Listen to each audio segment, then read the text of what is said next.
Hello students, how are you? Welcome in the 10th class physics. Friends, we have discussed chapter 2nd, that is magnetic effect of electric current. We have discussed all topics regarding this chapter. Today we will discuss exercise questions. Let's start question first. तो बेटा अपने book में से questions देखना है और हम उसको डिस्कस कर रहे हैं यहाँ पे. Question number 1. What says question number 1 बेटा? We are discussing exercise question. But here first 5 questions are option type. First question is that which of the following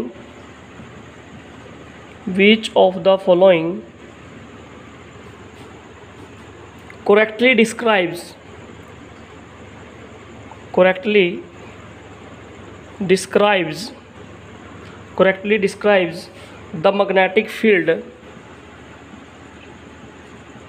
the magnetic field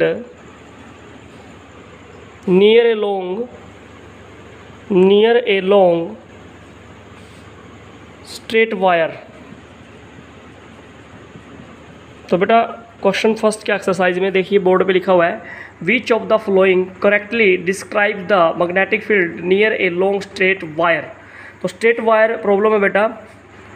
तो ऑप्शंस क्या है बेटा? फर्स्ट ऑप्शन क्या आपका यहाँ पे? The field consist of straight lines perpendicular to the wire. बेटा यहाँ पे है ना, जनरली उसने ये पूछा है कि जो स्ट्रेट कंडक्टर्स है ना, तो स्ट्रेट कंडक्टर में अगर आप करंट पास करते हो तो उसका मैग्नेटिक फील्ड पैटर्न कैसे आएगा? ऐसे आएगा ना बेटा, कंसेंट्रिक सर्कल्स. ऐसे आएगा concentric circles like this one. ठीक है, तो ऑप्शन ए क्या है बेटा? तो option A says that the field consist of straight lines perpendicular to the wire. तो कहता है कि फील्ड स्ट्रेट लाइन आएंगी, तो ऐसा नहीं है.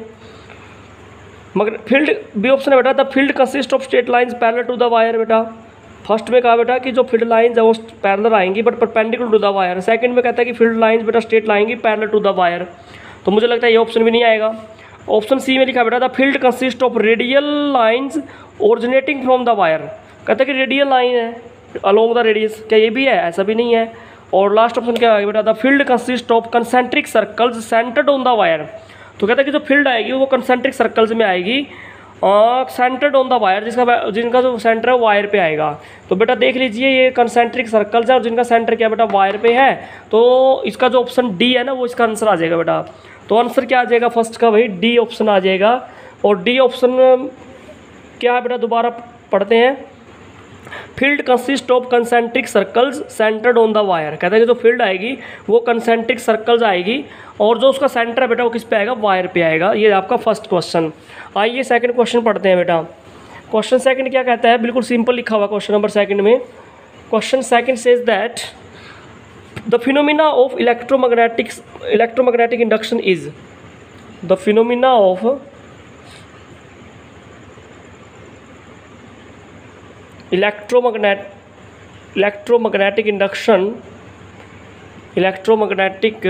induction is. बेटा फर्स्ट सेकंड क्वेश्चन क्या लिखा है? The phenomena of electromagnetic induction is. कहता है कि जो इलेक्ट्रोमैग्नेटिक इंडक्शन है ये फिनोमिना क्या बताता है? तो बेटा ऑप्शन ए है the process of charging a body. Option B है बेटा the process of generating magnetic field due to current passing through a coil. तो फर्स्ट ऑप्शन कहता है बेटा कि जो process of charging a body है, कहता है कि वो इलेक्ट्रोमैग्नेटिक इंडक्शन बताता नहीं. ऐसा तो नहीं है. बी ऑप्शन होता है बेटा the process of generating magnetic field due to current passing through a coil. कहता है कि अगर किसी कॉइल में करंट पास करे तो मैग्नेटिक फील्ड जनरेट होगा. क्या ऐसा भी है? तो बेटा सेकंड ऑप्शन भी मुझे नहीं लग रहा है. थर्ड ऑप्शन क्या बेटा? Producing induced current. देखो जहाँ पे भी इंड्यूस्ड करंट आ जाए या इंड्यूसिंग वोल्टेज आ जाए बेटा वहाँ पे ही इलेक्ट्रोमैग्नेटिक इंडक्शन का कंसेप्ट आता है. तो producing induced current in a coil due to relative motion between a magnetic field and the coil. तो बेटा ये देखो ये बिल्कुल एक्यूरेटली है. मैंने आपको बताया भी था कि जब बॉडी की मैग्नेटिक फ्लक्स चेंज होगी बेटा तभी तो क्या होगा? इंड्यूस ईएमएफ बनेगी या इंड्यूस करंट बनेगा. तो यहाँ पे फ्लक्स ही तो चेंज हो रही है भाई. तो सेकंड का सी ऑप्शन आएगा producing induced current in a coil due to relative motion between a magnetic field and coil बेटा. और लास्ट ऑप्शन क्या बेटा? The process of rotating a coil of an electric motor. तो ये तो है ही नहीं है. तो सेकंड का आंसर क्या आ जाएगा बेटा? डायरेक्टली आंसर है बेटा सेकंड का आपका आंसर आ जाएगा सी. बिल्कुल करेक्ट आंसर है बेटा. इसके अंदर इंड्यूस करंट की बात की गई है या इंड्यूस वोल्टेज की बात की गई है बेटा. ठीक है, तो क्वेश्चन क्या था? The phenomena of electromagnetic induction. तो बिल्कुल करेक्टली आंसर मैंने लिख दिया बेटा. अब बात करते हैं क्वेश्चन नंबर थर्ड पे भाई, क्वेश्चन नंबर थर्ड है, लिख लेते हैं बोर्ड पे। क्वेश्चन नंबर थर्ड क्या कहता है आपका? क्वेश्चन नंबर थर्ड से is that the device used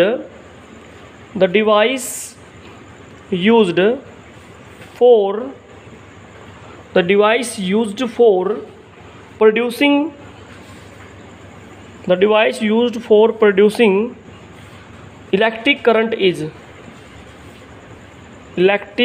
is कहते हैं कि कोई ऐसी डिवाइस बताइए जो इलेक्ट्रिक करंट बनाती है। बेटा ऑब्वियसली बात है, इलेक्ट्रिक जनरेटर है।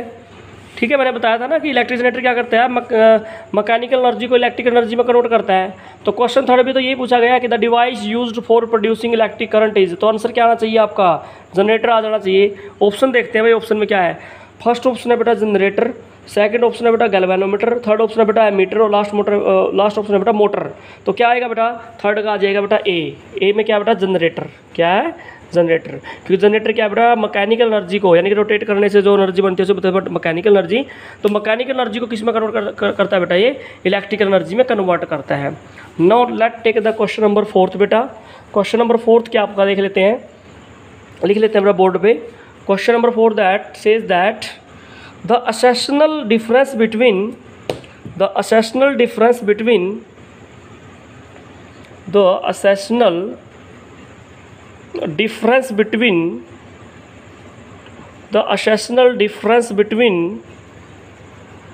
बेटा डिफरेंस की बात कर रहे हैं। The accessional difference between an AC generator and DC generator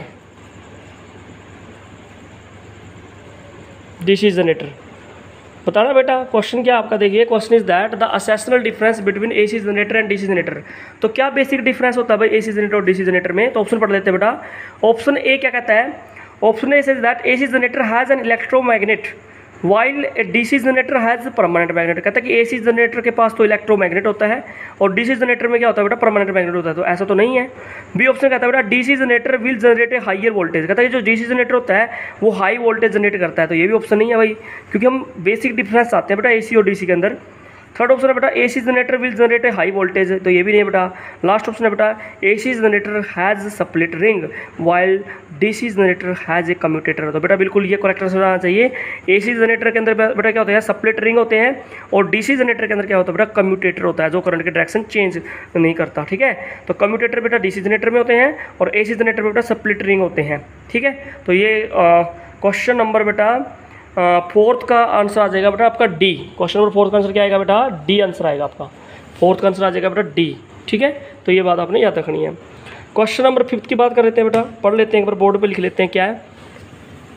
question number fifth में क्या लिखा हुआ है एक बार बोर्ड पे लिखते हैं बेटा। देखिए question number fifth says that at the time of short circuit the current in the circuit. हाँ जी, क्वेश्चन क्या बेटा क्या है? At the time of short circuit the current in the circuit